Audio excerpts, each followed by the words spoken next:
Sí que se hace, no se hace, no sé qué. De rebote, yo me cogí la de...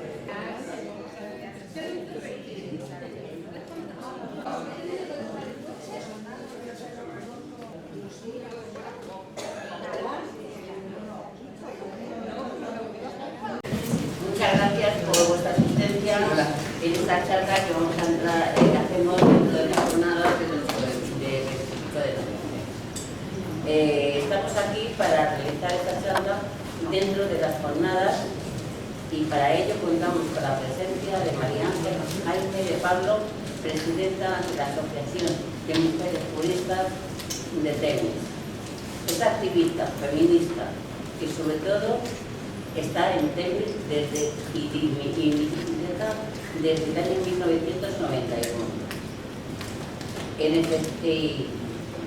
Y muchas cosas que hace y defiende dentro de las mujeres víctimas de los delitos contra la violencia sexual.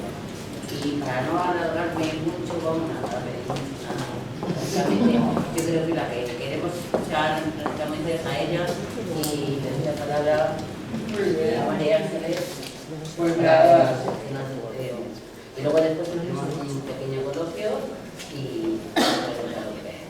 Bueno, muchas gracias, Paqui. Bueno, como no somos muchas ni muchos, yo creo que, en fin, he preparado una serie de contenidos que yo creo que van a dar lugar al debate y la reflexión, porque este tema de la violencia sexual ha sido parte troncal de nuestras reivindicaciones ahora del 25 de noviembre y no ha sido, en fin, de forma gratuita ni arbitraria, sino llevamos, sobre todo a raíz del caso de San Fermines, porque no me gusta esto de la manada, pues sí, las manadas están muy bien y nosotros somos también manada, me gusta llamarlo más el caso de San Fermines del año 2016, a raíz de ese caso y a raíz de la reacción del movimiento feminista contra estas nuevas formas de violencia sexual y contra la respuesta legal y también judicial que había en relación a esas violencias, eso ha articulado gran parte de la movilización del movimiento de mujeres, del movimiento feminista, y ha hecho que hayamos puesto el foco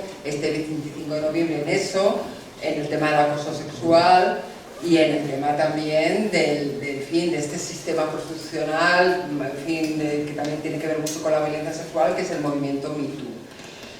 Realmente el tema de la violencia sexual es troncal dentro de la desigualdad. Durante siglos, y es sobre lo que voy a hablar a continuación, ilustrando con... ¿Va bien? ¿Va bien el sonido?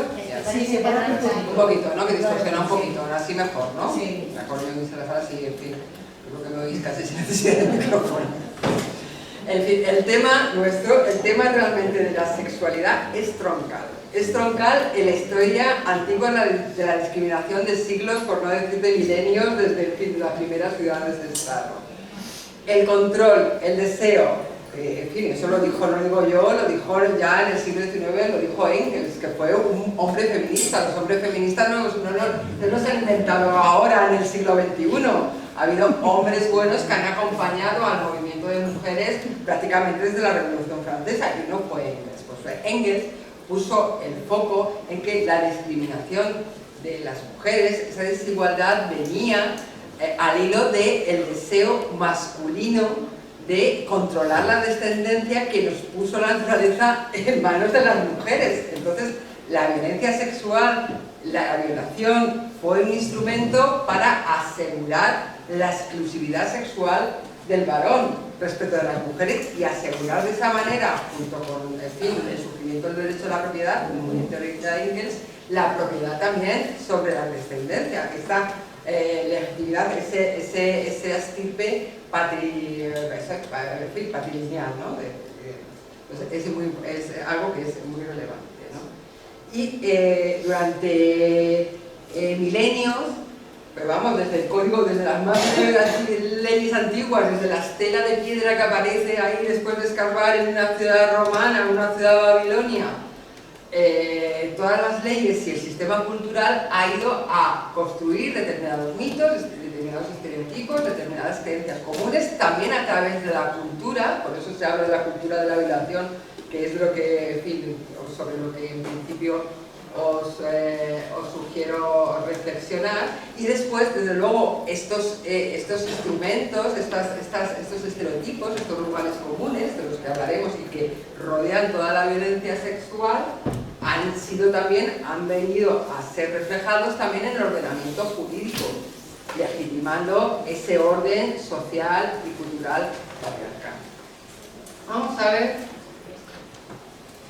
algunas imágenes, ¿no? Bueno, en primer lugar, en fin, explicitar, si había algún tipo de duda, que la violencia sexual, por supuesto que es violencia de género. Aunque ya sabéis que la ley integral en el 2004 redujo el ámbito, circunscribió su ámbito exclusivamente de prevenir la violencia, de proteger a las mujeres, de arbitrar recursos para la recuperación de las mujeres y de sancionar las agresiones. La ley integral del 2004 únicamente se circunscribió a la violencia que sufrían las mujeres por parte de quien haya sido su pareja o expareja. Con lo cual, otras violencias sexuales que se produzcan en otro ámbito de relación no están contemplados en la ley integral, pero por supuesto que sí que lo están, en fin, en todos los instrumentos internacionales, desde la Declaración de Naciones Unidas del año 93 hasta la conferencia, la Plataforma para la Acción de Pekín del año 95, y desde luego en toda la teoría feminista y jurídico-feminista. O sea, que, en fin, ya sabéis que la violencia sobre las mujeres es la que se ejerce en cualquier ámbito de relación y con cualquier manifestación. Puede ser violencia física, puede ser violencia psicológica, que es la más terrible y la más invisible, puede ser violencia sexual, puede ser violencia económica, violencia simbólica, ¿no? Entonces, esta violencia sexual se puede producir en el ámbito de la pareja, pero también se puede producir en los ámbitos de los espacios de ocio, en el ámbito del trabajo, lo que es el acoso sexual, etc. Y es violencia de género no solamente porque tiene como objetivo asegurar esta posición de subordinación que han tenido las mujeres y que en este caso se trataba sobre todo de asegurar una exclusividad sexual, una reclusión de la mujer en el espacio del varón protector, que también era una jaula y demás, no solamente por el objetivo y por la fenomenología, sino también por las estadísticas y por la prevalencia. Se ha solicitado, está pendiente, luego lo veremos al final, a ampliar ese marco de protección, ese marco de recuperación a estas violencias sexuales y recabar también las estadísticas, pero las estadísticas que hasta ahora se recaban, sobre todo de denuncias ante policía, Ministerio del Interior, las distintas fuerzas y cuerpos de seguridad del Estado, Mossos de Escuadra, nos dicen que la inmensa mayoría de las víctimas son mujeres.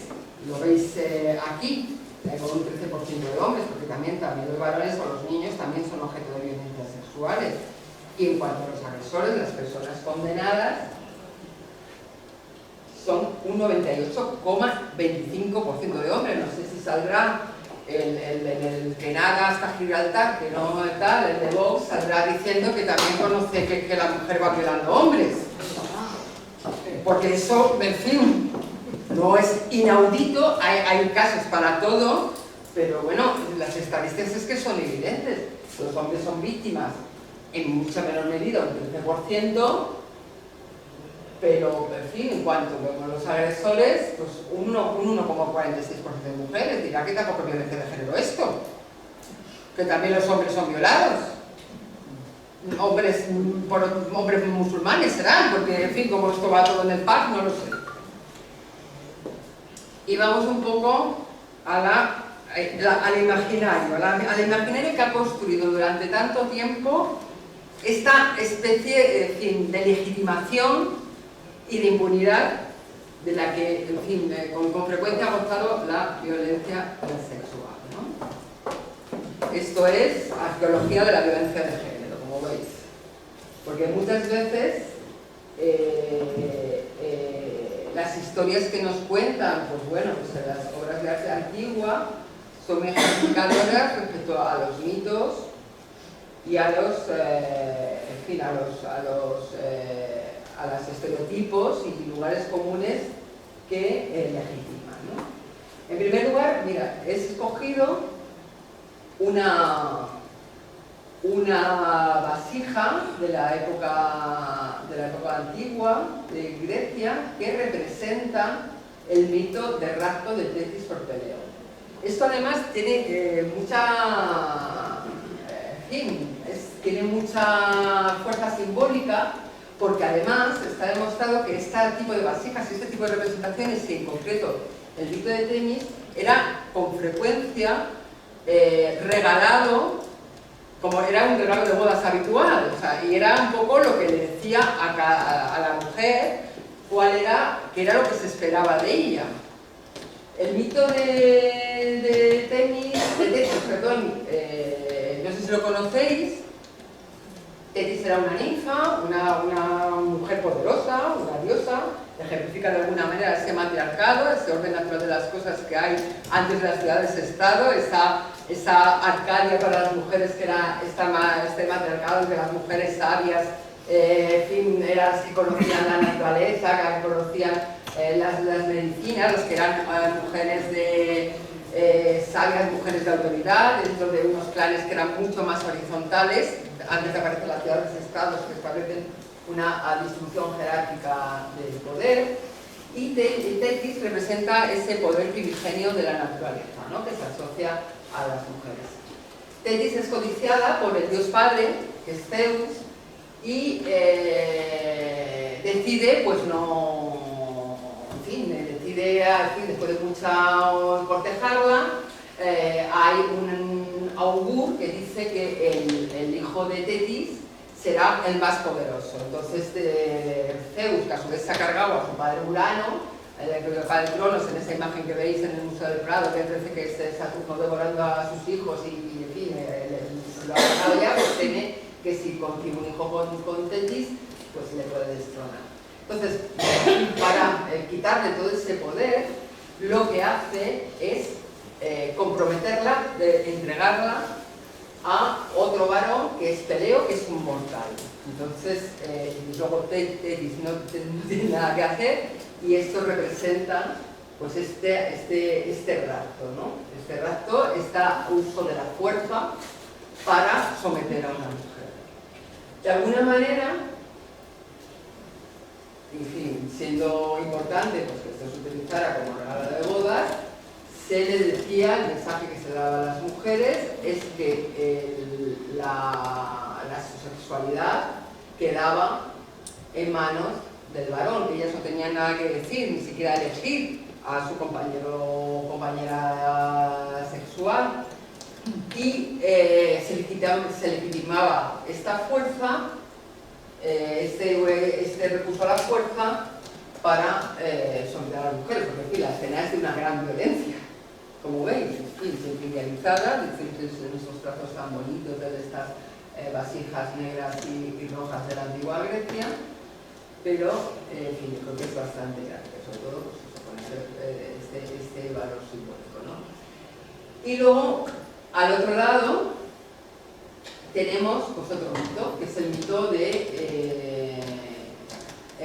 de Zeus y Hera, que yo no sé si lo conocéis, ¿no?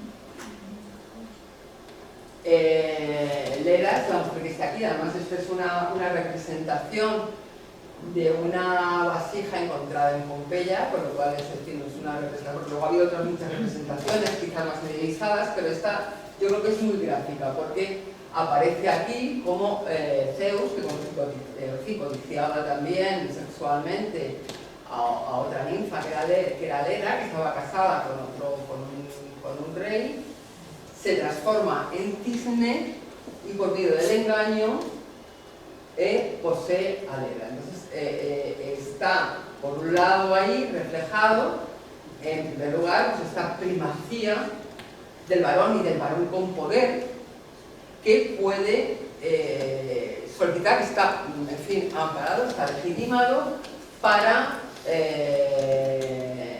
poseer a las mujeres en esta situación que tiene un poco de jerarquía y de poder. Y simboliza también, pues las dos formas, estas dos representaciones, simbolizan por un lado las dos formas de violencia sexual clásicas. Una es la violación, el sometimiento de las mujeres por la fuerza, por la intimidación, y la otra, el engaño, el acceder al cuerpo de las mujeres mediante el engaño, ¿no? Que sería el abuso sexual, agresión sexual y abuso sexual. También ambas dos representan pues, otro mito que está dentro de que tenemos que recordar cuando hablamos de violencia sexual, que es la presentación de las mujeres como bien de prestigio, esa cosificación de las mujeres que hace que una mujer, en fin, que los varones pues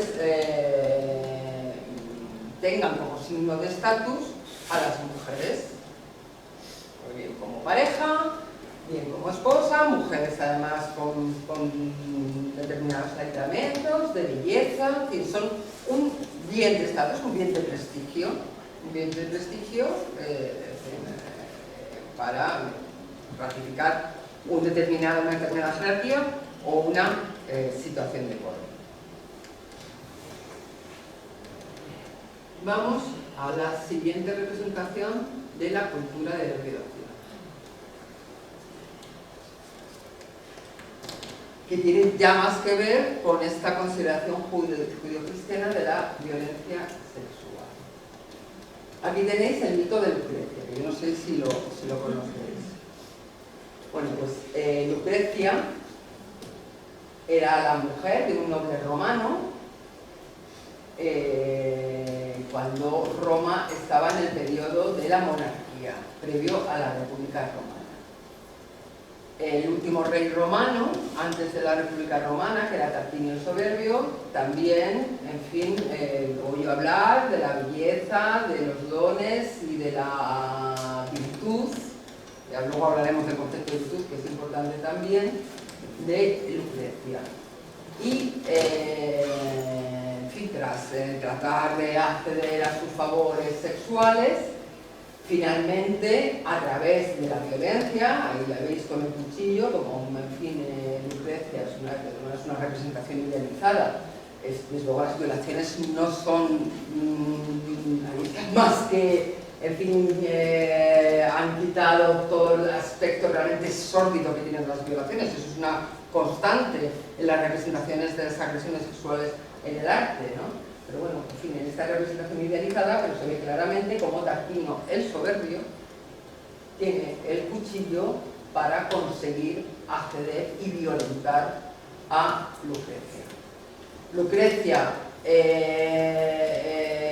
cuando es violentada, cuando es objeto de violación, su reacción, que es alabada, que además que supone además un escándalo, o por lo menos así se representa, así se dice en las crónicas de los libros, Lucrecia, la reacción de Lucrecia es la que se espera de cualquier mujer que ha visto violentado o ha visto quebrantada ese principio, ese dogma de la exclusividad sexual del varón. Lucrecia se suicida, Lucrecia se da muerte después de esto. No sé si os recuerda a lo que realmente, por ejemplo, al caso de la manada. O sea, es que esto parece que es algo de reportajes de las dos que para echarse la siesta, pero no, realmente cuando lo ponemos con las gafas violetas vemos que es lo mismo que se exigía a la víctima de la manada.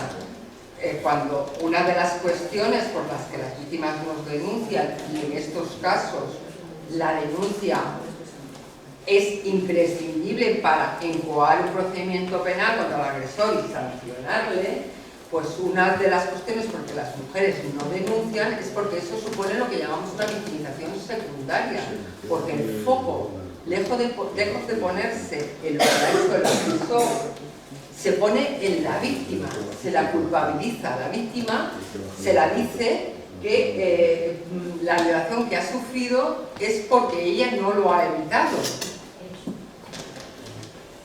Y que de alguna manera ella tiene una responsabilidad y viene reflejado también en muchas sentencias que nos han escandalizado, ¿no? Es decir, porque ha habido muchísimas. Aquella que dice, mira, pues es que tú cierras bien las piernas, entonces no te pueden violar.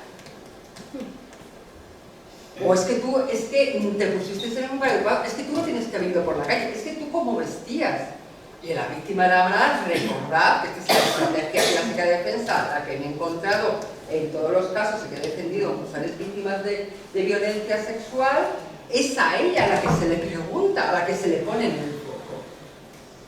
Bueno, pues en el caso de la víctima de la manada, recordáis que, bueno, que si se contrató a un detective privado para que la siguiera a ver si es que era una buena víctima o si es que era una víctima que merecía ser violada porque había estado por la calle, porque había mostrado interés sexual por un joven que le había parecido bien y a la que nadie le había dicho que era lo que le esperaba. Nadie le había dicho que ellos tenían un plan muy bien concebido. Ella estaba ajena a todo.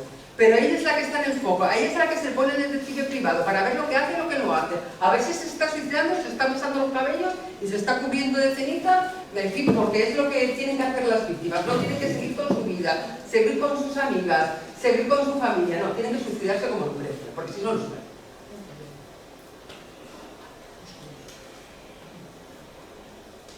Sigamos con este recorrido.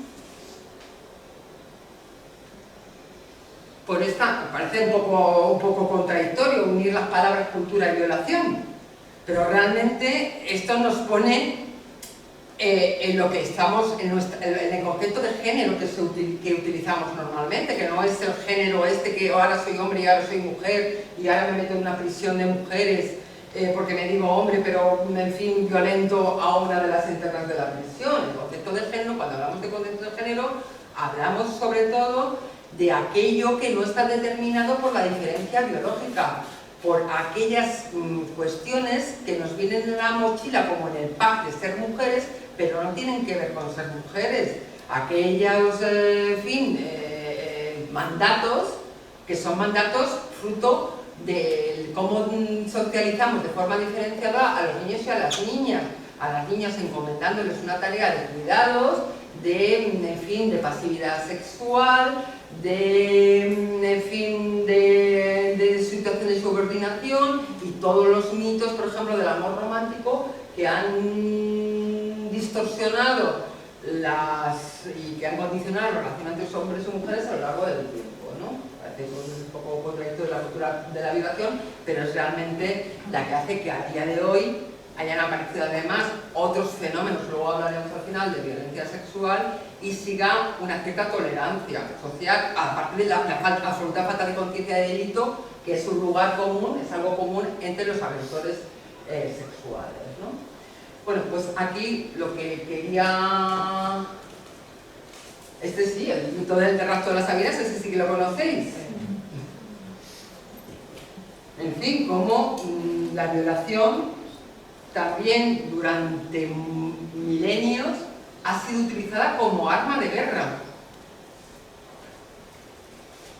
En fin, dentro de la cultura de la guerra también, que ha sido una constante también en la historia de la humanidad, las mujeres como objeto de prestigio, como objeto sexual, podían ser botín de guerra a manos del bando vencedor, o dentro de la lucha entre los bandos beligerantes en un conflicto bélico, ¿no?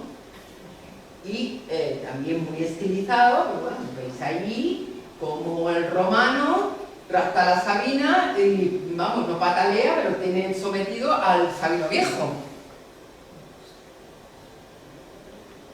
En fin, esto además ha tenido varias lecturas, varias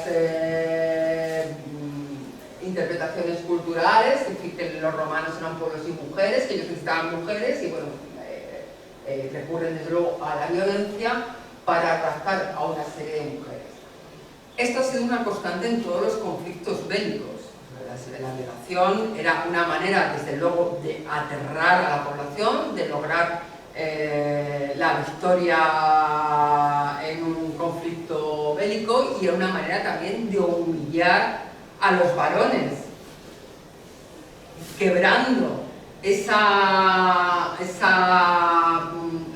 exclusividad sexual que aseguraba el control sobre la descendencia, sobre la estirpe masculina en la descendencia, y desde luego una manera de someter y humillar también a los varones. Sin embargo, es curioso cómo hasta fechas muy recientes no ha sido considerada como un crimen contra la humanidad.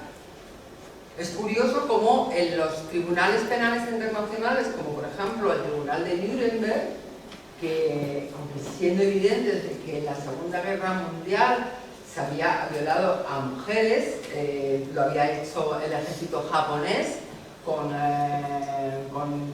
los territorios que habían ocupado, con el territorio de Manchuria, con las mujeres chinas, desde luego se hizo por parte del ejército alemán, pero desde luego también el ejército aliado. Y sin embargo, desde luego en el Tribunal de Nuremberg en ningún momento se juzgó por estos crímenes, a pesar de que muchos de ellos habían sido planificados. Surgieron como respuesta a esta violación, a la violación como arma de guerra, el movimiento de las mujeres de negro. Surgió en las guerras de los Balcanes, que han sido los primeros crímenes crímenes contra las mujeres y crímenes consistentes en violaciones masivas de mujeres. Ha sido el primer antecedente de enjuiciamiento como crímenes contra la humanidad, las violaciones que se producían en las guerras de los Balcanes. Y fue gracias a este movimiento, como siempre, en fin, ya lo sabéis, que todo lo que hemos ido consiguiendo a lo largo de la historia no nos lo ha regalado nadie, ha sido fuerte, mucho trabajito, muchas reivindicaciones y muchas mujeres, mucha lucha y mucho escarnio también, porque ahora todas llevan camisetas de que soy feminista, pero antes las feministas, pues ya sabéis, pico y pala, hemos tenido que estar pico y pala, ¿no? Hay mucho tiempo. Pues estas mujeres, las mujeres de negro, consiguieron introducir dentro de los tribunales internacionales que juzgaban los crímenes contra la humanidad esta cuestión, ¿no? Y también ha habido, en fin, posteriormente, tanto en el Tribunal Penal que juzgó los genocidios y los crímenes contra la humanidad que se produjeron en Ruanda, también hubo enjuiciamientos, y ahora mismo, por ejemplo, el ISIS lo utiliza igualmente, la violación sigue siendo utilizada como una arma.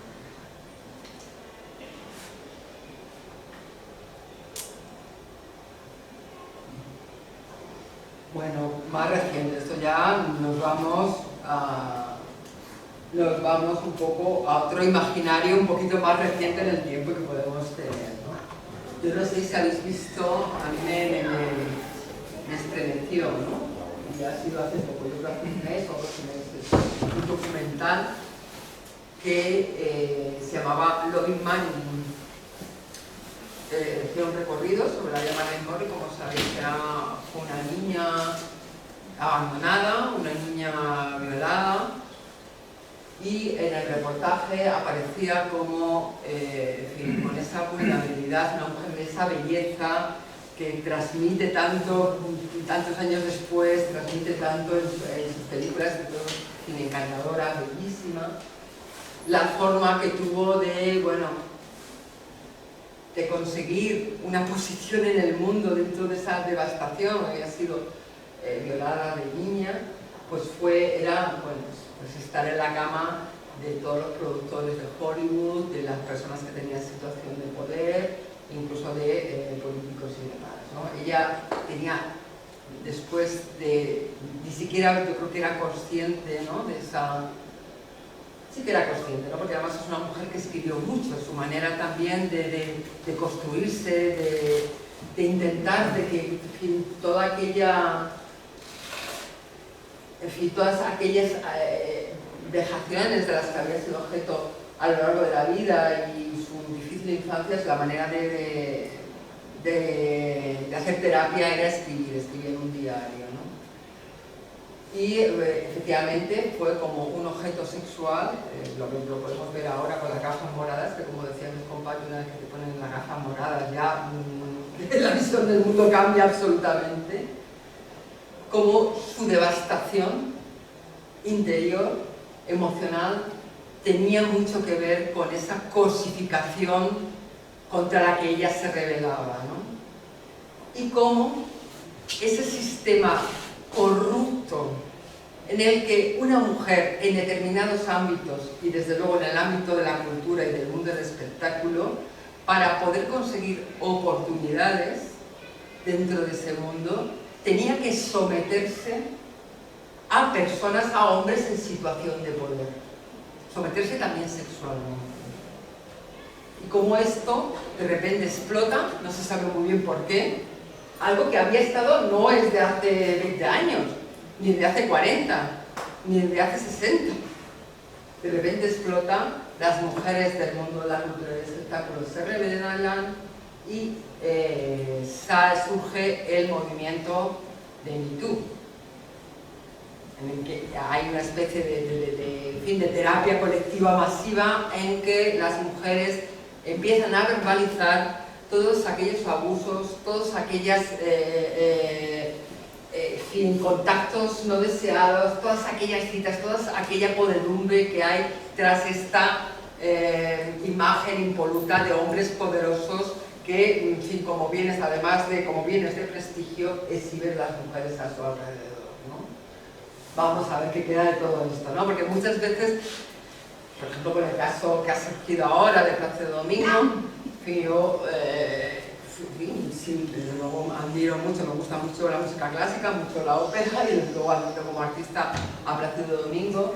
Y por un lado también pues sigo la máxima de Concepción Arenal, ¿no? De odia el delito y compadece al delincuente. No, yo personalmente no me gustan los linchamientos, sobre todo cuando todo forma parte de una estructura, aunque hay muchos hombres que no participaron en esa estructura. O sea, no es obligatorio participar en una estructura de poder, en un sistema de poder que somete a las mujeres, que naturaliza los acosos a mujeres, que naturaliza que una mujer prospera en función de que sepa someterse sexualmente a un hombre con poder. Hay muchos hombres que no lo han hecho. Pero es verdad que formaba parte de un sistema.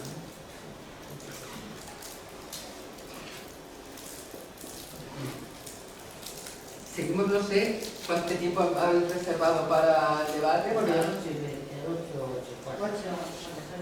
pues entonces vamos tardando, ya son a las 7. Vamos a hacer ahora pues un recorrido también sobre cómo se ha regulado en España en los últimos 40 años estas cuestiones de las agresiones sexuales. ¿Cuál ha sido la respuesta legal y judicial a la violencia sexual? Y nos encontraremos también a lo largo de este recorrido con estos mitos que hemos ejemplificado en las imágenes, ¿no? Bueno, vamos a ir a algo que, en fin, que fue además lo que yo estudié cuando del año 85 al año 90 estudié Derecho, ¿no? Esto era la regulación. La regulación que había hace poco menos de 40 años, poco más de 40 años, en el año 1973,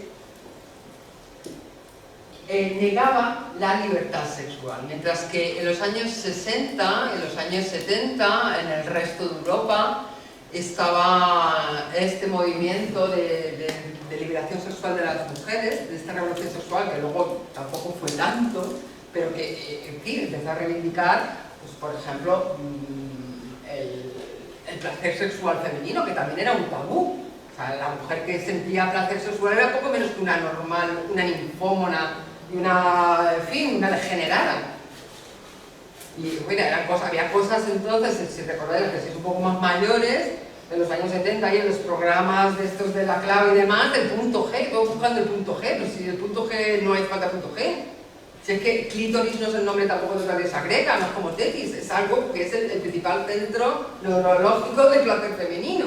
Es así, pero bueno, hasta eso ha sido tabú, hasta las claves el placer sexual femenino ha sido tabú y se nos ha relegado durante siglos a una situación de pasividad que lo que tenías que hacer en una relación sexual es aguantar y nada más.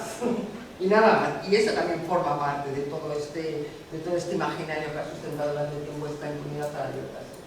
Pues bien, en el año 83, por supuesto, que se niega la libertad sexual. Las agresiones sexuales, las violaciones, los abusos, los estupros estaban englobados en otro título del Código Penal que era bastante explícito, se llamaban delitos contra la honestidad. ¿Honestidad qué es?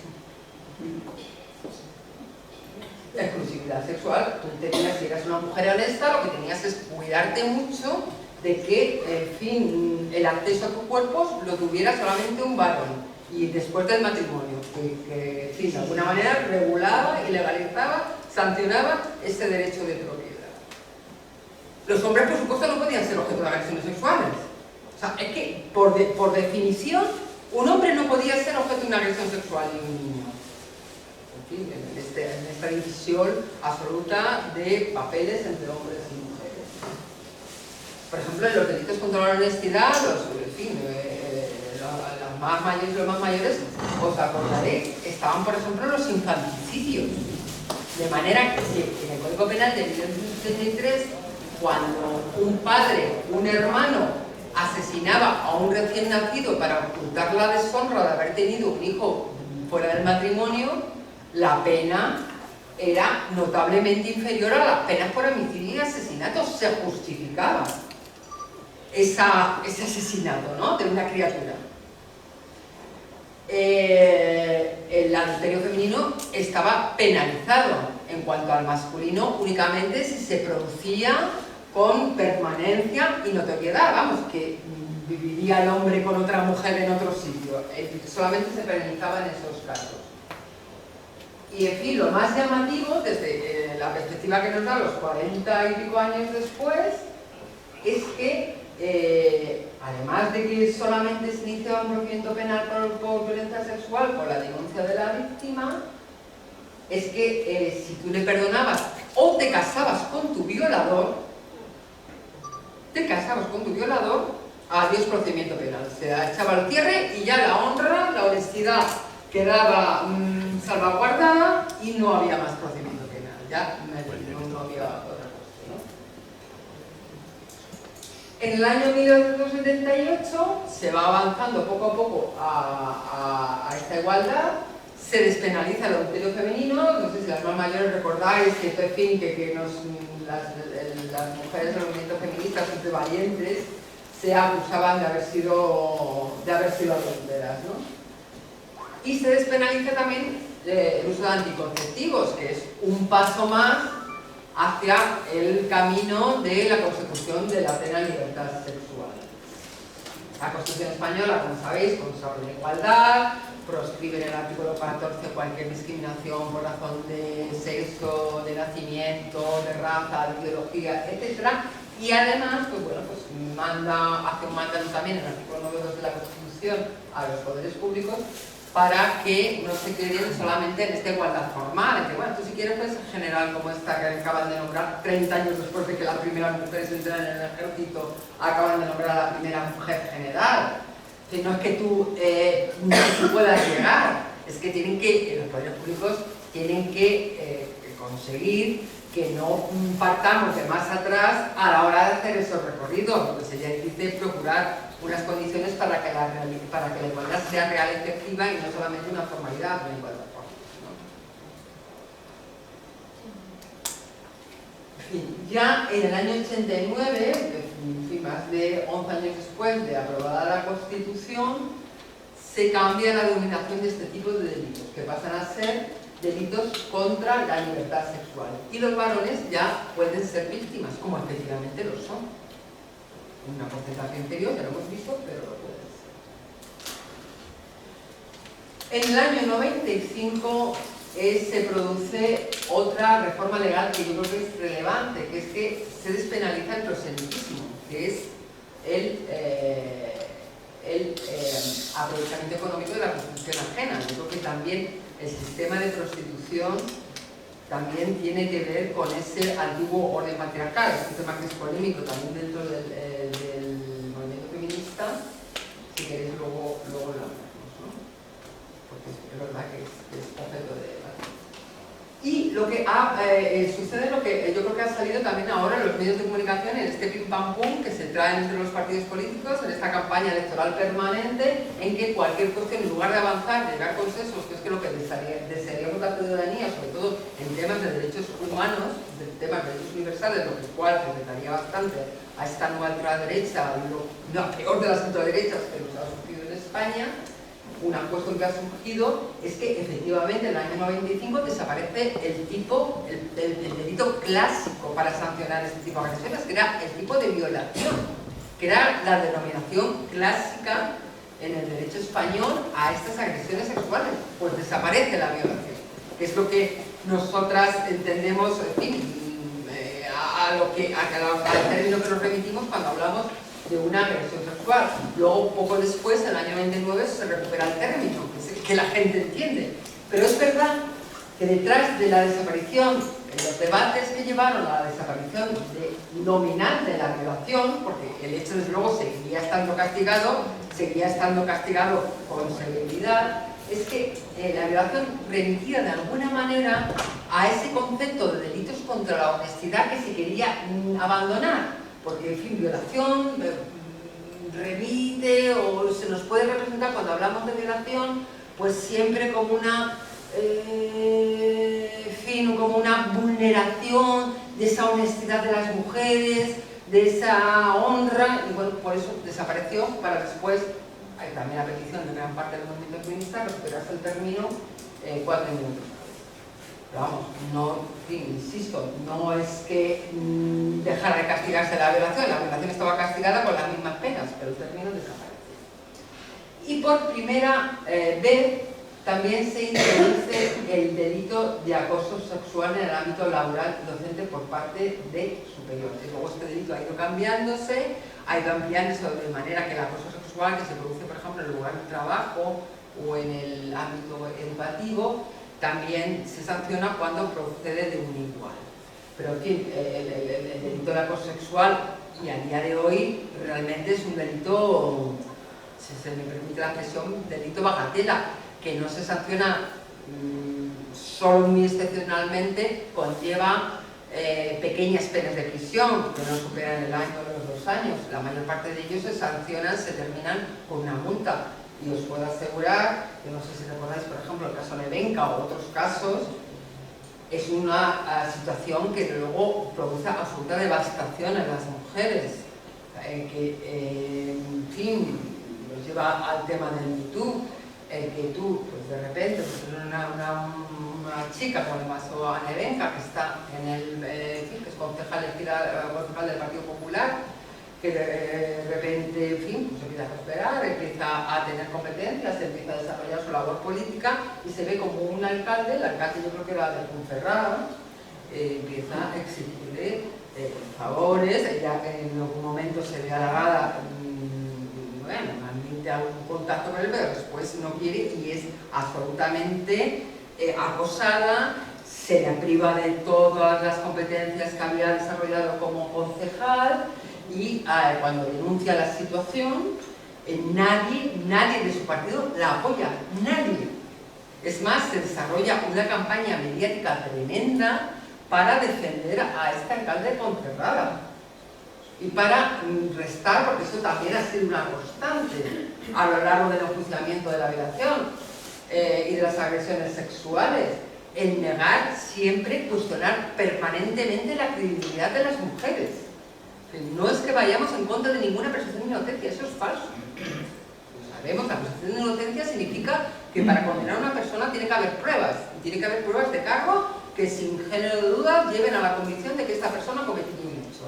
Lo que nunca vamos a admitir, y estamos denunciando permanentemente, es que se cuestione siempre a las mujeres, se las considere mentirosas. Presunción de inocencia sí, presunción de mendacidad no. Presunción de que son mentirosas, no, porque entonces eso nos lleva a otros sistemas en el que, en fin, la mujer no sirve como testigo, porque como somos mentirosas innatas,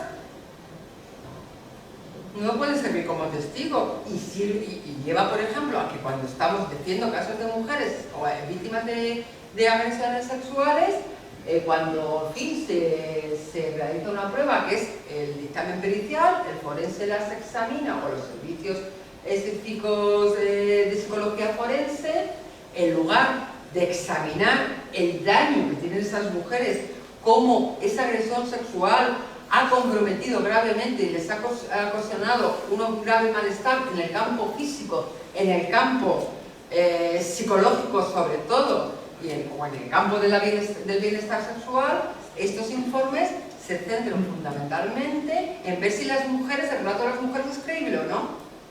Bueno, eso ya lo hará el juez. Para eso tenemos un juicio.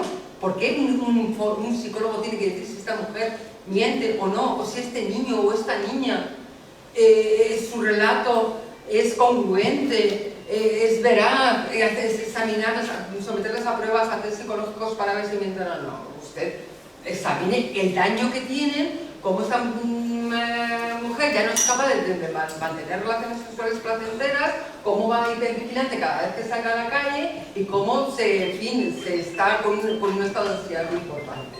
Y eso a lo mejor nos da algún dato de que realmente el hecho ha ocurrido, pero no diga que si es más creíble o menos creíble su relato, ¿no? En cuanto, en fin, siguiendo por este recorrido, pues bueno, el año 99 es el año que además se asesina a Ana Orantes, que es un hecho duro, es un elemento, desde luego, un punto de inflexión en el tratamiento de la violencia de género. Deja de salir la violencia de género de las páginas de sucesos, deja de utilizarse esas denominaciones de los crímenes pasionales y empieza esa movilización feminista, ¿no? Esa movilización feminista de tolerancia cero. En cuanto a la violencia sexual, pues en el año 99, pues como se decía antes, se extiende también, no solamente se castiga cuando alguien pide favores sexuales en el marco de una relación laboral, pero hay esa relación jerárquica, esa superioridad jerárquica de quien pide esos favores sexuales a cambio de poder tener oportunidades en su trabajo, y puede ser también sancionada cuando el acoso viene por parte de un compañero que no tiene esta situación de superioridad.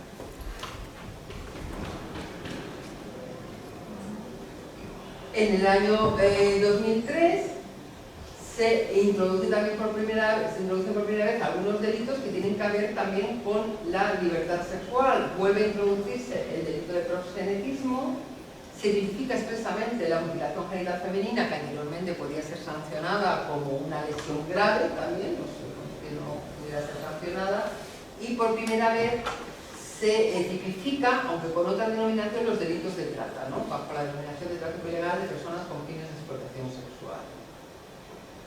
Ya se utiliza ese término en la reforma del año 2010, se tipifica por primera vez los delitos contra la libertad sexual cometidos en conflictos armados, y se tipifica también otra forma nueva de violencia sexual, que en este caso tiene como víctimas a la infancia, a los niños y a las niñas, lo que se ha venido a llamar el child grooming, que es a través de las redes sociales se embauca una criatura haciendo creer que es una persona de su edad o con distintas formas de engaño para que facilite imágenes íntimas, y de esta manera también proceder a extorsionarle para lograr un contacto sexual, un acceso al cuerpo de esa criatura. Y otra cuestión es que, y esta es la última reforma, porque muchas veces cuando nos vemos también, cuando tenemos que defender a mujeres, que yo he defendido a bastantes mujeres víctimas de distintas formas de agresiones sexuales y atentados sexuales,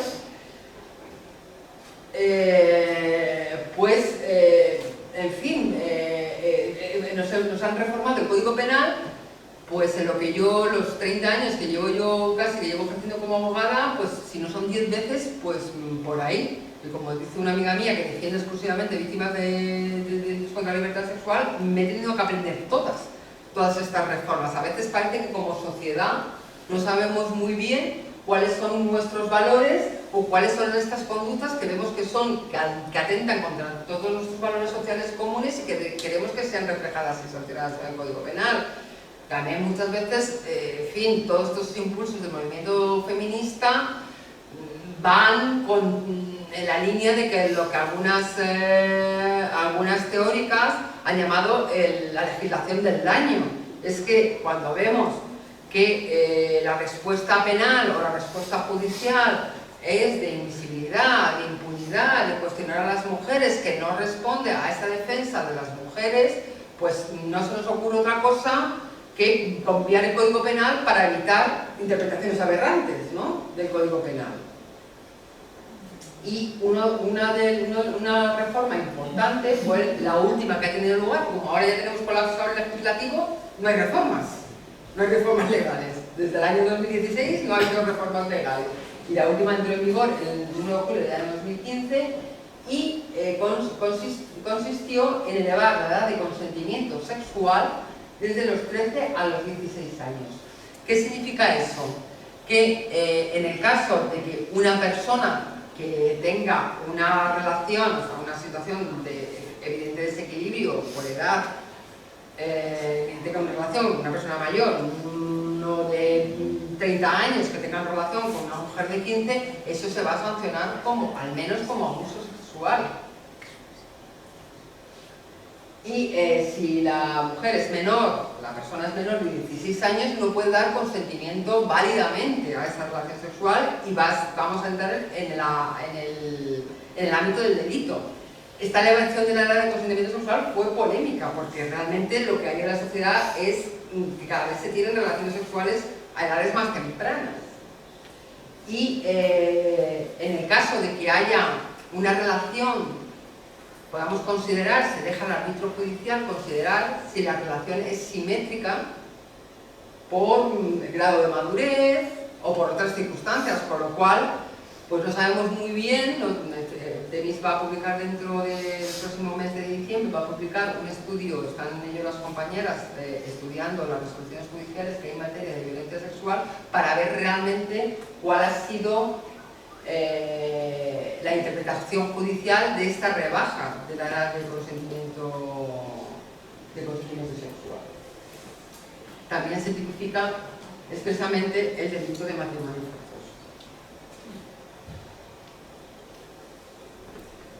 Voy a entrar ahora, así muy brevemente, porque la verdad es que la regulación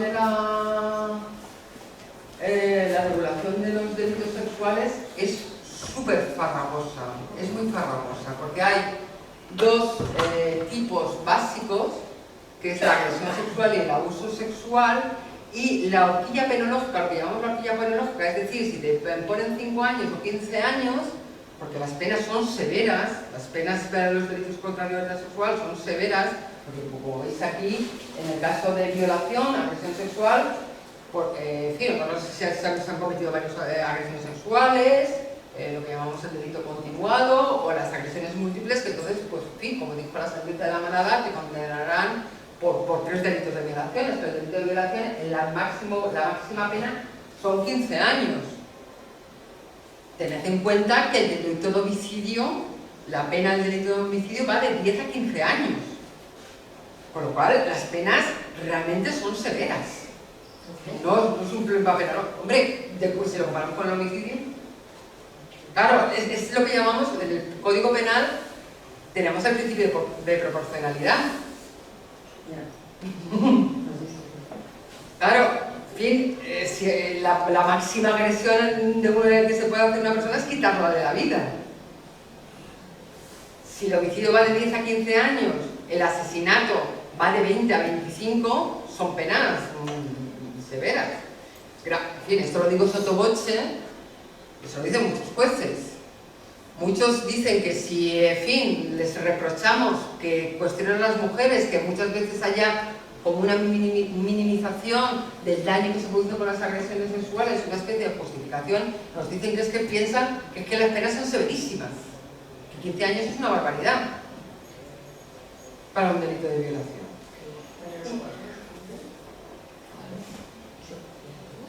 Claro, tampoco hay una visión, no visualizan los daños gravísimos que se ocasionan a las mujeres. Y yo creo que no es un tema de penalidad. porque, en fin, no es un tema de que haya mucha gente en la cárcel o que estén muchísimos años, es cuestión de una política de prevención, porque luego, ahora veremos qué es lo que está pasando en realidad, cómo estas personas no tienen ninguna conciencia de delito, y eso, ¿por qué es? ¿Por qué cometen estas cosas? Si la pena es tan grave, ¿por qué cometen este tipo de actos? Vamos a ver. En cuanto a la violación, en el Código Penal, violación es penetración. O sea, otro tipo de atentado a la libertad sexual, el manoseo, tal, no se va a castigar como violación. La violación es la penetración.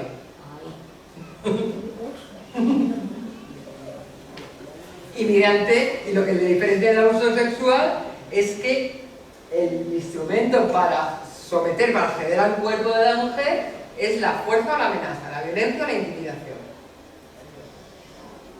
Y luego, en función, la graduación de la pena se hace en función de circunstancias que hacen que el daño sea más grave, la invasión del cuerpo de la mujer más intensa, que son estos que os pongo aquí.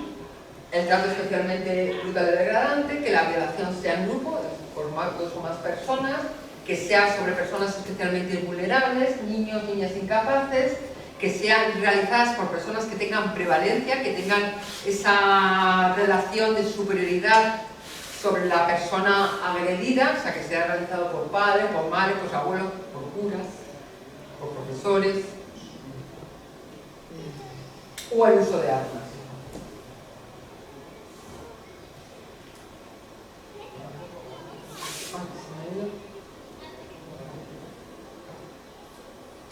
Pues se me ha ido la de abuso sexual. En cuanto al abuso sexual, la sanción tampoco es, en fin, puede ir, la pena mínima es muy bajita, puede ir desde la multa hasta los 10 años también. Y la diferencia que hay respecto de la agresión sexual es que teóricamente no es necesario recurrir a la fuerza o a la amenaza, pero tampoco hay consentimiento porque la mujer no puede prestarlo. O bien porque es un menor o una menor, o bien porque está dormida, o bien porque está sedada, o como un caso que tuve yo que fue tremendo, que fuera de un grupo fueron unas mujeres en las Islas Canarias, en una isla en concreto, porque allí, pues en fin, por lo menos en aquella época el sistema de salud era pésimo. Entonces estas mujeres, cuando iban a hacer sus revisiones ginecológicas y demás, pues en el sistema de salud les daban por 2 años. Entonces lo que hacían es ir a ginecólogos privados que les hacían la revisión preventiva, que, en fin, para descartar las citologías y estas cosas, y en este caso, pues en fin, un colectivo grande de mujeres acudieron a un falso ginecólogo, era médico pero no era ginecólogo, que sobre todo a mujeres mayores que no tenían experiencia sexual, con ocasión de las... es tremendo esto, con ocasión de las exploraciones ginecológicas las penetraba, sin que ellas se apercibieran. Entonces, ¿ustedes sabéis cuál es la posición de una camilla de exploración ginecológica? El tipo, en fin, con una conversación banal las entretenía, y cuando ellas creían que estaban siendo objeto de una exploración, las estaba penetrando, o bien con consoladores, o bien con su propio pene. Ellas no eran conscientes, pero el tipo, como, en fin, con esta cosa de la mujer, objeto, va a ver cuánto me apunto, y demás, no creo que esto le diera ningún placer sexual. Grababa además las penetraciones. Es que, vamos, la mente humana...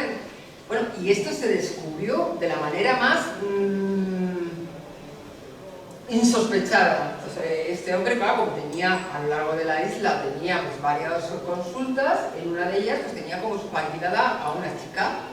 La chica, un puente de Todos los Santos, bueno, voy a ver qué veo, bueno, este hombre tiene aquí una película, voy a ver qué veo. Y se lo encontró. Se encontró estas grabaciones de estas violaciones de mujeres. Las violaciones eran puramente pornográficas, de manera que las mujeres no se las podía identificar. Y se las pudo localizar por un trabajo con bastante mérito que hizo la Policía Judicial de esta isla canaria, por las conversaciones que tenían con el médico, no, pues mi hijo está en la banda, no, pues mi hijo trabaja en este sitio. Entonces, localizar a las mujeres, imaginaros la vergüenza que sintieron esas mujeres, que ya veían algo raro, pero no sabían lo que había pasado. Y estas mujeres, hubo muchas que no quisieron denunciar. Porque claro, en fin, en las redes que ya empezaban entonces, eso fue hace años, hace más de 10 años, las ponían de tontas para arriba, o que no se enteraban. Muchas no quisieron denunciar por vergüenza y por miedo.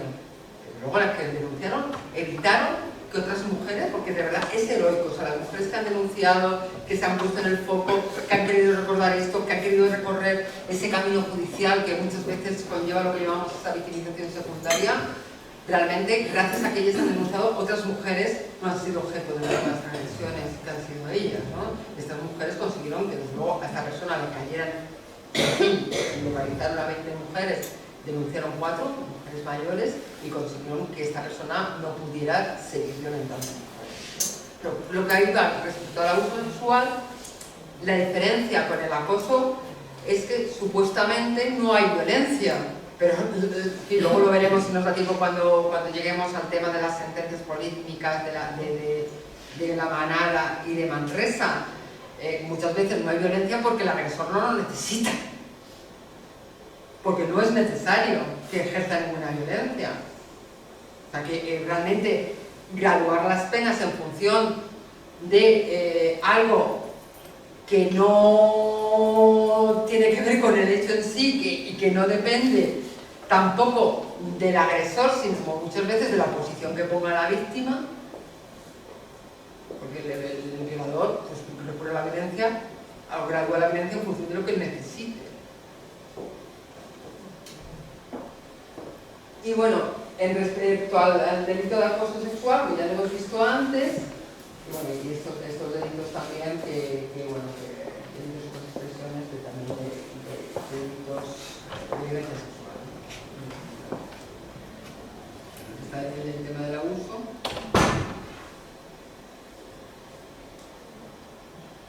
Y vamos un poco al tema de la respuesta judicial, ¿no? En el tema también de a analizar el tema de este caso que ha sido tan mediático, que conocemos todas y todos, que es el caso de la Manada. Y bueno, os he puesto aquí esta imagen que es reciente, porque es que en la primera sentencia que hizo la Audiencia Provincial de Pamplona, no les condenaron, porque esta gente carecía, o sea, y desde todo el recorrido judicial, con este abogado tan pinturero que ha salido en todos los medios, carecían absolutamente, ellos no habían hecho nada. Ellos habían cogido una mujer que se había mostrado, sin saber a dónde iba la muchacha, que bueno, pues en fin, además una situación de ebriedad, en un contexto de fiesta y demás, pues bueno, pues le había gustado uno de ellos, estaba divertida, estaba con ellos y de repente ellos saben muy bien lo que van a hacer porque ya lo han hecho otras veces, ya lo hicieron, y en fin, luego vemos, lo hicieron con otra chica además menor, lo hicieron en Pozo Blanco. Ellos, su pavoneo, su medalla que se ponen dentro de fíjate, como cuántas mujeres follamos y cuánto tal, ellos grabaron la agresión. Y tan poca conciencia de delito que esa grabación de esa agresión llegó a media población masculina a través de las tecnologías, porque claro, las tecnologías nos facilitan mucho las comunicaciones, nos amplían mucho el ámbito de comunicación, pero las nuevas tecnologías desde luego han sido un instrumento para hacer una violencia de control mucho más intensa, y para esa violencia simbólica que naturaliza agresiones en grupo, desde luego ha sido idónea. Porque como digo, en fin, nuestros menores en educación sexual no tenemos porque a la iglesia no quiere, pero si nos educamos bien en casa, las familias, que somos las primeras, les educa el porno. No sé si es que la iglesia quiere que les eduque el porno, en lugar de educarles en valores, en las claves de la sexualidad femenina y en unas relaciones sexuales de respeto. Porque, en fin, esto ahora mismo, las criaturas, es muy fácil acceder. Antes para la pornografía hay que pagar. Ahora te llega gratis a cualquier momento y naturaliza esto. Entonces, estas personas grabaron esto porque no estaban haciendo, ellos consideraban que no estaban haciendo absolutamente nada reprobable. Y lo extendieron. En fin, lo difundieron. Aquí, en el caso de la Manada, que conocéis, desde luego si salió adelante fue gracias al movimiento de mujeres y a los recursos específicos que se han puesto en marcha en el gobierno de Navarra. Una policía foral que trabajó de forma impecable. No sé si habéis oído recientemente que gracias al caso de la Manada pudieron detectar otra violación que era la víctima de Pozo Blanco, que ellos tuvieron... Bueno, pues este trabajo que se hizo tan excepcional, como esta víctima fue acogida en un primer momento por una pareja, un chico y una chica que se la encontraron llorando. Como además tuvo apoyo por parte de los servicios de atención psicológica del Ayuntamiento de Pamplona. La forma en que se ejerció además, porque algunas compañeras de Temis estuvimos el día de la vista del Tribunal Supremo, la forma en que se ejerció la acusación popular por parte del Ayuntamiento de Pamplona y del Gobierno de Navarra fue impecable. También muy digna la forma en que se ejerció la acusación por parte del abogado de oficio, ¿no? Pero recordad que, en fin, estos chicos eran muy buenas personas, estos chicos tuvieron un apoyo al principio de este recorrido judicial por parte de la afición de un determinado equipo de fútbol, porque ellos no habían hecho nada, eran muy buenos niños, eran muy buenos chicos, eran muy buenas tesis, y esto es una dimensión más. Cómo se puso el foco también en la mujer, cómo se la hizo objeto de una investigación por el detective privado a ver qué es lo que hacía y lo que no hacía, y cómo por primera vez ella no fue objeto de esa exposición mediática que hubiera abundado en esa victimización secundaria. En la victimización secundaria es cuando las mujeres también se arrepienten de haber confiado en la justicia cuando ven que no, sus expectativas, las expectativas de reparación que les han creado, pues no se ven cumplidas, ¿no? Y cómo de forma escandalosa, cuando se dictó la primera sentencia, se les condenó solamente por un abuso sexual, cuando realmente a esta chica la arrinconaron en un sitio donde no se podía escapar, la quitaron el móvil para que no pudiera pedir auxilio absolutamente a nadie, la dejaron semidesnuda y además, pues bueno, pues, en fin, la grabaron para luego pavonearse de la hazaña, ¿no?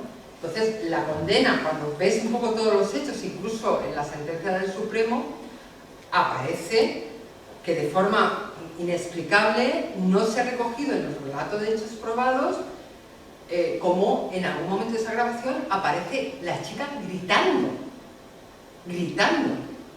¿Cómo se puede decir que no hubo fuerza o intimidación, que fue la sentencia mayoritaria? Fueron 3 magistrados, 2 dijeron que había este delito de abuso, o sea que no había esa fuerza o intimidación, y otro, ya por libre, dijo que aquí lo que había visto no era una violación, que lo que había visto un jolgorio, y se dedicó a poner verdes al resto de profesionales, incluso a sus 2 compañeros de magistrados, por haber amparado y haber ejercido su labor profesional de forma impecable, ¿no?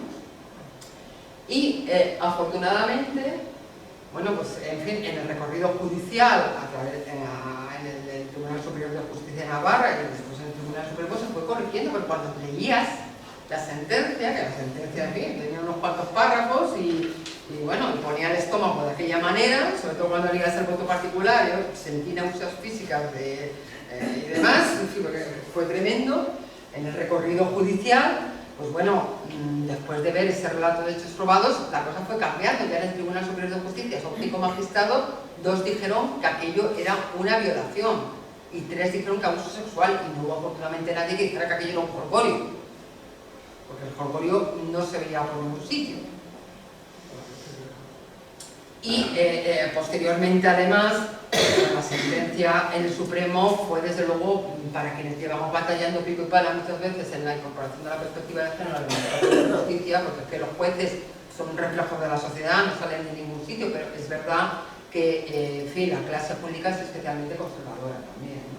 Cuando ya vemos que en el Tribunal Supremo una juez, una magistrada como Susana Polo, que sí que tiene formación de género, en primer lugar, en fin, redacta de manera impecable la sentencia del Tribunal Supremo, hace referencia a instrumentos internacionales que han sido reivindicados por el movimiento feminista, como el Convenio de Estambul, hace referencia también a la interpretación con perspectiva del género, también desmiente de forma radical, desacredita aquellas voces como la del abogado de estos chicos que decía que es que su sanción o su castigo debería ser objeto de presión mediática, y naturaliza que haya interés por parte de la gente, por parte de los medios, en conocer las claves por las que se desenvuelve un procedimiento penal. Naturaliza la presión de la gente en temas que son controvertidos y en temas que son, en fin, troncales en el avance en estas cuestiones, ¿no? En estas cuestiones del género. En cambio, en la sentencia de Manresa, bueno, pues no hemos tenido tampoco tanta, no ha habido, aunque pensábamos que como el Tribunal Supremo, pues, en fin, es el superior jerárquico, que las sentencias que hubiera posteriores iban a seguir esa línea. Pues vimos que, por ejemplo, en la sentencia del caso que ha habido, en el caso de Manresa, no se ha seguido. No hay, en fin, dijeron, se quitaron cualquier posibilidad de condena por agresión sexual en esa sentencia, diciendo que la víctima, que era una menor, si lo recordáis, a la que, en fin, estaba en una situación de embriaguez y que estaba en una caseta y que unos muchachos sucesivamente, haciendo cola de manera absolutamente vejatoria, la van violando, pues se quitaron la posibilidad, el tribunal se quitó la posibilidad de que se castigara como una violación, diciendo que la víctima había estado permanentemente inconsciente. Cuando se lee esa sentencia, pues hay algún elemento que es contradictorio, porque hubiera estado siempre inconsciente, porque se dice que en algún momento la víctima se queja y la víctima además cuando hace el relato de lo que le pasó ese día, dice que tiene flashes de lo que le pasó, o sea que inconsciente absolutamente no estaba, pero ahí veo difícil que se pueda revertir ese sentido del fallo por esta consideración en los hechos probados de que la víctima ha estado completamente inconsciente, porque en el caso de San Fermines, realmente cuando veías el relato de hechos probados, cómo la vincularon en un sitio, cómo la introdujeron, cómo había esa violencia ambiental que hacía imposible que la víctima se pudiera oponer con éxito a ese ataque sexual, porque pues esto es una violación, pero en el caso de Manresa, pues bueno, se dice que la víctima estaba inconsciente, por lo cual es un poco complicado. Bueno, pues lo que os decía antes, bueno, las nuevas tecnologías, por un lado nos han ampliado pues, la posibilidad de contactarnos y comunicar con mucha gente en muchos lugares del mundo, pero luego en estos temas de, en fin, establece unos sistemas de control también por las compañías, con unos intereses que desde luego no es los derechos humanos ni el bien de la humanidad, sino que son sus intereses comerciales, las nuevas tecnologías. Ahora mismo tienen un nivel de control de todo lo que hacemos a través de los móviles que ya lo hubiera querido la Stasi en los años en la antigua República Democrática Alemana. Tienen un nivel de control de lo que hacemos, lo que compramos, de nuestras referencias tremendas, y nosotros les regalamos toda esa intimidad que no entiendo su intimidad, que un poco más mayores no lo podemos comprender, ¿no? Como hay ese nivel de exhibición y cómo la gente se expone, ¿no? Así. Y en el tema, desde luego, de la violencia sexual, ha venido también a naturalizar o hacer, en fin, como algo natural que nuestros hijos e hijas, lo decía Nuria Varela, que no sé si la habéis tenido aquí alguna vez, con el tema del amor romántico, pues cuando ella iba haciendo charlas en los institutos, decía, jolín, pues es que ahora, es que casi, ojalá estuviera el amor romántico, porque me dicen los niños y las niñas, los chicos y las chicas, cuando voy por los institutos, que su forma de iniciación en el sexo es a través del sexo en grupo. Que además, en fin, son una niña como una chica con varios niños, o sea que ese nivel de naturalización es algo que desde luego que debemos afrontar y que debemos poner, en fin, abandonar el terreno de tabú que siempre ronda cuando hablamos de estas cosas y ponerlo negro sobre blanco, ¿no? Y luego el tema de las fotos, de compartir su intimidad, ¿no? Es un tema que desde luego debemos prevenir y debemos alertar, y no sé si lo estamos haciendo suficientemente bien, ¿no? Ni en las familias, ni en los medios, ni en todo lo que educa, también en el sistema educativo. Y bueno, ya lo que pedimos, ¿no? En Hermanas yo sí te creo que por una vez la principal cuestión desde luego sin atacar al principio de presunción de inocencia, no sea si la mujer es creíble o no. Desterrar de una vez el mito de la mujer mentirosa que denuncia, o que la palabra de la mujer no vale, que las mujeres cuando vamos a denunciar es para no sé qué intereses oscuros o por venganza y demás.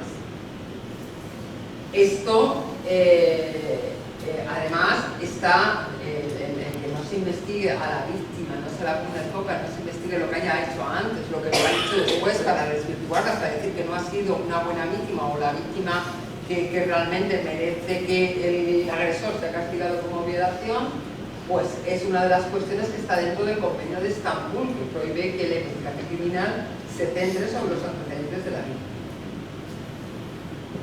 Otra de las cuestiones es el tema de si un sí es violación.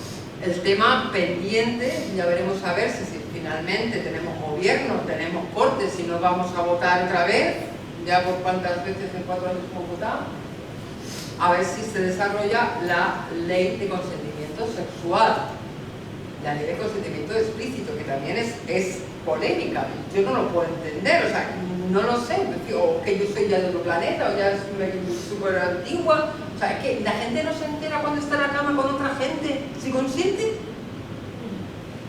¿No se entera? O es que o el mito de que decimos que no, pero que sí, pero no. O que fingimos los orgasmos. Pero bueno, ¿qué necesidad tenemos? ¿Qué necesidad tenemos? Y además no es algo, además, que haya sido novedoso aquí en España. Por ejemplo, la ley de 2004 sí fue una novedad, fue una apuesta del Estado español, que además, en fin, es objeto de análisis y es una legislación de referencia en otros países. Pero, por ejemplo, la ley de consentimiento sexual ya se ha puesto en marcha en Suecia. Y se ha puesto en marcha no solamente para explicitar que lo relevante en una agresión sexual no es la fuerza, no es la violencia, no es la intimidación, es el consentimiento. Se ha puesto en marcha la reforma legal y también pues una campaña que tiene que acompañarle, que es una campaña pues a través de personas que son personas de referencia, personas con ascendencia sobre los jóvenes, pues que tienen influencia, cantantes y demás, a varones, sobre todo varones, que dicen la realidad de unas relaciones en las que el consentimiento, la ética, la reciprocidad, lo que ha llamado Beatriz Jimeno, la ética del follar, esté en el foco.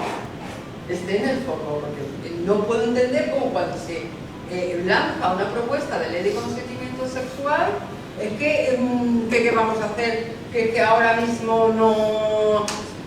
sí, que lo que se va a llevar a los varones en masa, como si fuera Mannhausen, se le va a llevar a la prisión. De verdad que no sé, ahora lo vemos en el debate y a lo mejor, bueno, pues, en fin, podemos hablar sobre este asunto, ¿no? Y luego, pues, en fin, que se elimine esa categorización, esa división de estos delitos contra la libertad sexual en esas categorías básicas que antes hemos visto, que era el abuso sexual y la violación o la agresión sexual, y que la denominación genérica sea el delito de violación, poniendo el foco en el consentimiento. Bueno, otras de las cuestiones que también están en la mesa con la ley de consentimiento sexual o con la reforma de los delitos contra la violencia sexual es extender aquellos recursos que se pusieron en marcha con la ley integral, recursos de rehabilitación, recursos de reparación, también a las víctimas de violencia sexual. Por ejemplo, y esto además en cumplimiento también de previsiones de lo que habéis oído del Convenio de Estambul. El Convenio de Estambul establece que hay que crear un centro de crisis para la atención psicológica, jurídica y de todo orden de las víctimas de violencia sexual, y en cumplimiento de esa disposición del Convenio de Estambul, en el Ayuntamiento de Madrid, en este próximo mes de diciembre se va a abrir un centro de 24 horas de atención a mujeres víctimas de libertad sexual, ¿no? También otra de las cuestiones que se han planteado en esta reforma de esta ley integral contra las violencias sexuales es que no sea necesaria esa denuncia inicial para sancionar, investigar y sancionar un delito contra la libertad sexual, que en fin, la experiencia es que están viendo, por ejemplo, en muchos centros de salud, están viendo pues, a mujeres con agresiones, con lesiones indicativas de una violencia sexual, con lesiones anales, con lesiones gravísimas, fruto de la agresión violenta. Y bueno, pues en fin, todas estas cuestiones de que no se investiga la víctima, no se investigue los beligerantes, pues bueno, también tiene que ser objeto de esta ley de consentimiento sexual. Bueno, y ya para finalizar, pues quienes no nos conozcáis mucho, pues presentaros lo que somos en TEMIS, ¿no? Que somos una asociación, que somos de carácter estatal, que somos juristas, fundamentalmente abogadas, con 500 socios en toda España, que colaboramos con otras organizaciones, con mujeres por supuesto, organizaciones jurídicas, haciendo también, tratando que se incorpore la perspectiva de género. Y que, entre otras cuestiones, pues tenemos programas que son de asistencia jurídica gratuita a víctimas de distintas manifestaciones de violencia del género, entre ellas también la trata de mujeres y niñas por fines de explotación sexual y cualquier otra manifestación de violencia sexual. Bueno, pues en fin, me he alargado más de lo que quería, porque yo creo que aquí lo importante también es que debatamos sobre un tema que es polémico, que está además, esperemos que esté dentro de la agenda del legislativo, que esperemos también que toda esta intensa movilización que ha habido del movimiento de mujeres, en fin, termine en que no podamos hablar ya más de esta cultura de la violación y que realmente tengamos, sea una realidad, esta plena libertad sexual de las mujeres, ¿no? Algo que llevamos persiguiendo desde hace mucho tiempo. Bueno, pues nada más.